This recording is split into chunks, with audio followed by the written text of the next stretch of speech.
So, schools seem to be a constant in the Fallout series, a constant source of fuckery. The place we shall look at today, with signs welcoming traders in with open arms, is no exception. Today we are looking at the East Boston Preparatory School, now the abode of a group of very interesting raiders. And by interesting, I mean insane.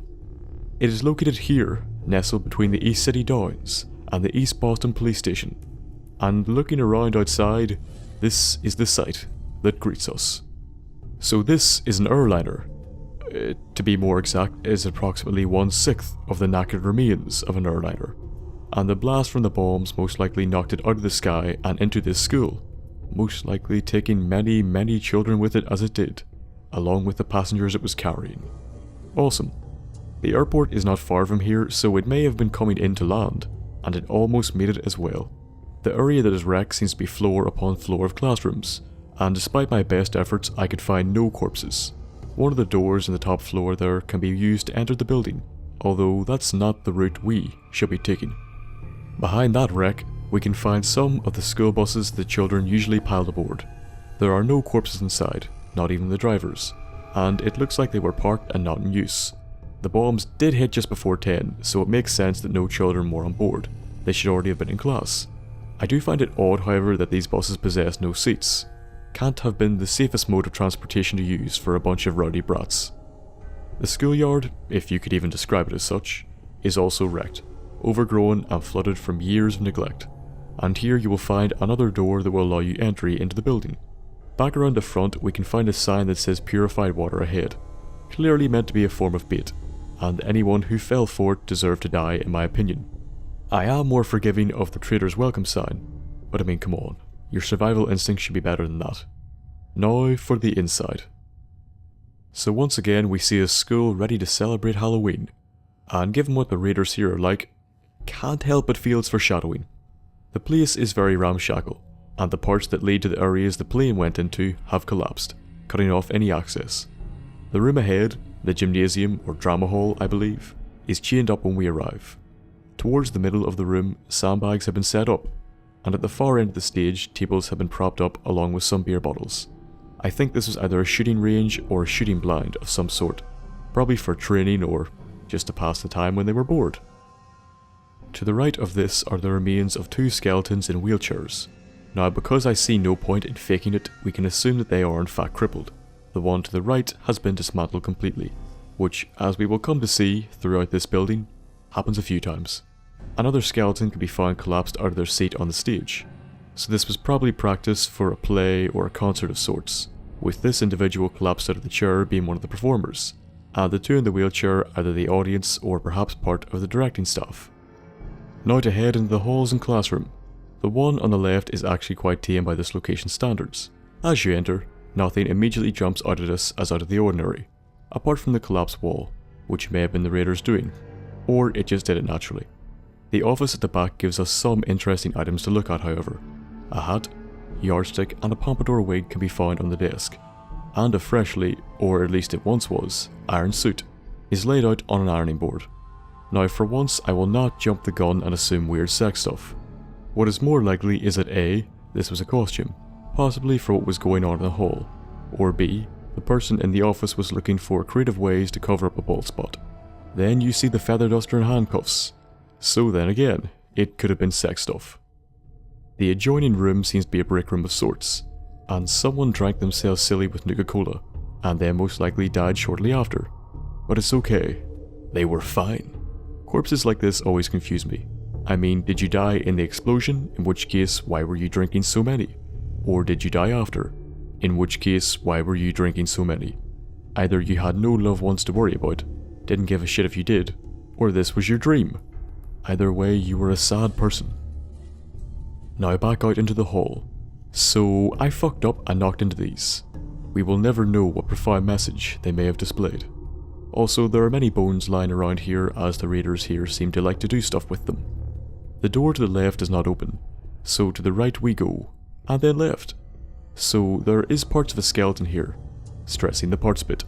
This room is also chained up and you have to drop down from the higher floors, given that stuff seems to be piled up at this end and a mattress at the other, and the room is only accessible from these holes. I think they threw people down here. The rooms were probably used as makeshift prisons of sorts, though they had cells as we shall soon see, so maybe this room had another use. So the stairs round here to the left are broken, and cannot be used to get to the higher floors. They do, however, have seated upon them the skeletal remains of what I think was a female teacher. They died with gum, and probably coffee or tea, so it could have been worse. It could also have been better, but sure, that is life. She probably died when the bombs hit, as no one would just sit and drink coffee and eat gum after they did. Unless, of course, they were insane. To actually get upstairs, we have to go back to the start and take these stairs up. Here we can find the first raider that I killed, for the second time, but we shall get to that. All of them have something on them called a blood contract.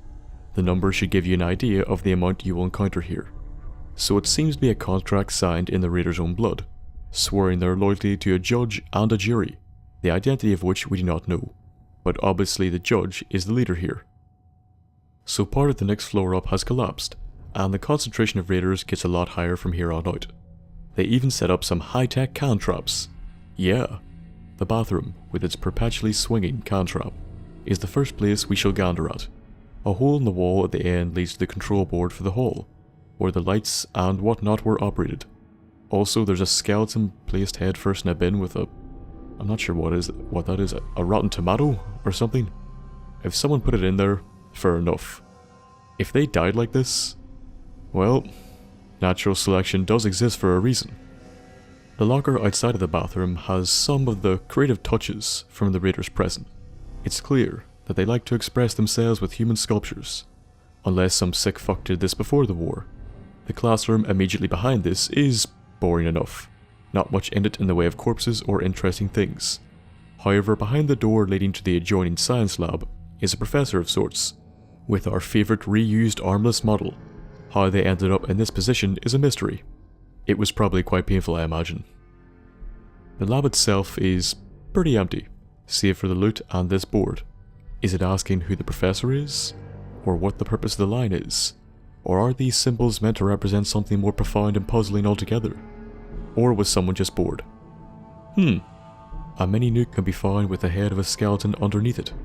Why you would leave such a valuable item just lying out in the open is beyond me. But then again, these raiders were insane. The hall has more interesting stuff, like the head of a Brahmin, I think for, I don't know, reasons I guess. Also this, very disturbing teddy bear arrangement. If you're a subscriber to the theory that some, I stress this, some teddy bear arrangements represent the deaths of children or their corpses, you can understand why this one makes me a bit uncomfortable. And coming from me, you know it's bad. At the end of the hallway, to the left of the teddies, is what I assume was the musical rehearsal room. There is a small room to the left, with a head and many microphones, most likely for singing. Besides the podium, with the makeshift baton, the chairs are the giveaway. These are not the chairs one relaxes in. These are the chairs that twist your back and bite your arse, keeping you just uncomfortable enough so you won't relax, allowing you to concentrate on your fingering for your instrument. The classroom next door has another dismantled body by the desk, most likely another one of the teachers. Also, the ever-present moose painting looms over us from the wall. Also, there is an odd amount of cat paintings as well, which says something about the teacher here. Unless, of course, this was the art room, but apart from the paintings, there is no indication of that. Also, this room and the previous one are how you entered the chained up rooms downstairs. Now this time, around to the left, we can use the stairs, and they are in one piece, taking us to the final floor. So immediately we enter the room to the right, which takes us up to the cells I mentioned they had earlier. Now if you came here as part of a quest, there are people in them which you will have to free, or you could just leave them there to rot, whatever you want. There's also some medical equipment, and of course, a mannequin. God knows how the two are related. I don't want to know, to be honest. The hole to the closed off rooms in the bottom floor is also here, so they may have thrown people down them. Also, some of these cells look really insecure, especially the one beside the mannequin. A few good kicks and you would be out. The plunger on the desk was probably deeply involved in some of the sick and twisted shit that went on around here. Now to read the terminal to find out exactly what sick and twisted shit happened. So there were initiations of the new recruits, most likely to the raider gang. The first is Stinky. They tried to break him using isolation, maybe the rooms at the bottom. Then they burnt his feet and he signed the contract and thanked them for the food, showing that they did indeed break him. They probably called him Stinky because they burnt his feet. The next is Red Finger, withstood broken fingers, but broke after they starved him and threatened to take out his 4th tooth. His name is a reference to the probably swollen and broken state of his fingers. The last person was a real killer, as in someone who did it because they enjoyed it, not for necessity or survival. They killed him as he did not seem to break. He seemed to like the torture.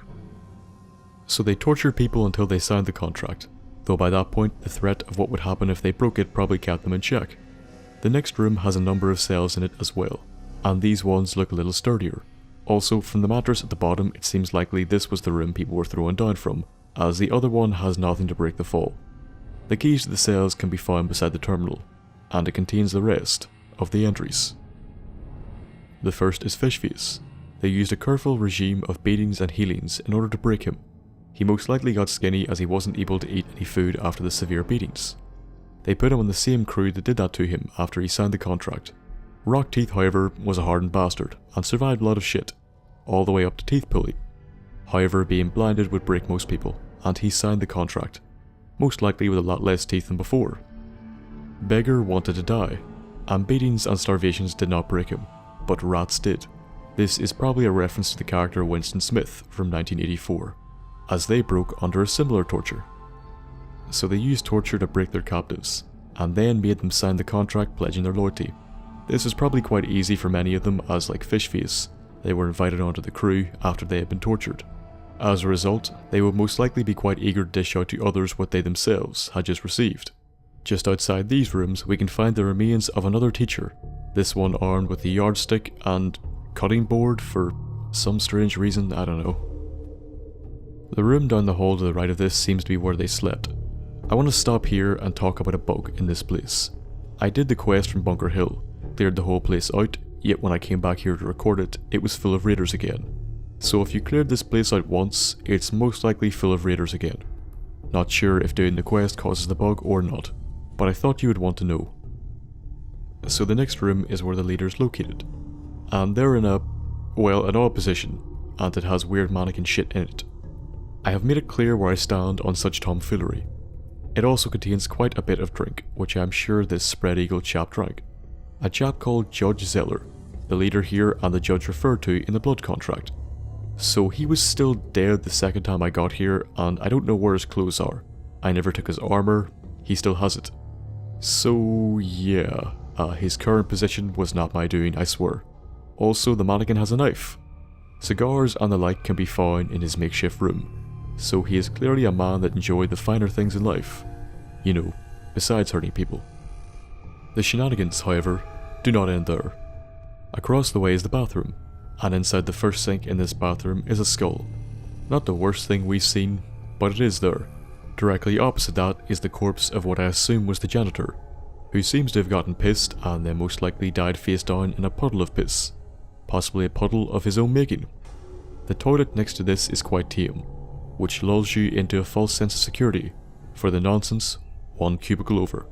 So it's two male mannequins with pumpkins on their heads, with Halloween decorations strung up, and the toilet is clogged with gum.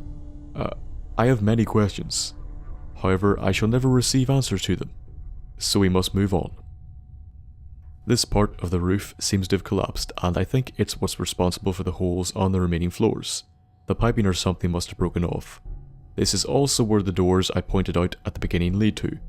The collapsed doorway here also has the remains of someone hanging out of them, which suggests there was another floor up that is no longer accessible to us, possibly because it was destroyed by the part of the aircraft that we talked about. The last room to look at has a tripwire, so mind yourself as you stroll in. It seems that this was the IT room of the school, where kids could come and pretend to do work.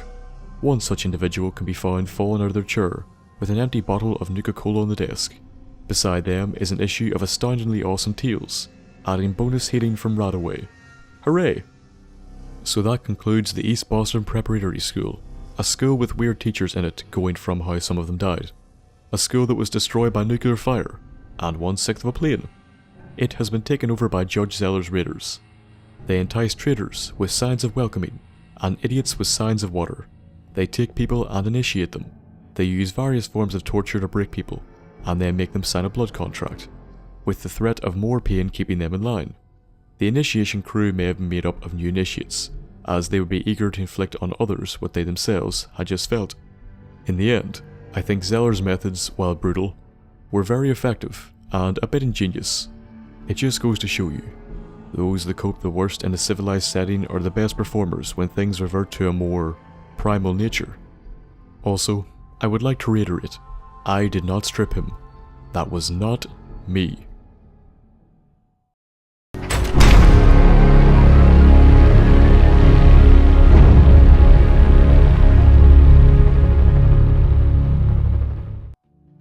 The remains of a strange school, and the cult-like gang that now dwells in it. I hope you liked this look at all of it. If you did like it, give the video a like, and if you want regular updates, subscribe. Any suggestions for lower or future videos should be left in the comments below. Better yet, go onto my subreddit so we can discuss them in more detail. It's linked in the description. If you wish to, you can support me on Patreon. I ask for £1 or $1, no more no less. Any rewards you would like to see on it, send me your suggestions. It is linked in the description. Follow me on Twitter or Facebook to get regular updates or have a wee chat. Any business you wish to discuss, email me at thenthapple.business@gmail.com and I will get back to you as soon as possible. I hope you enjoyed the episode, and I hope to see you in the next one. And until then, goodbye.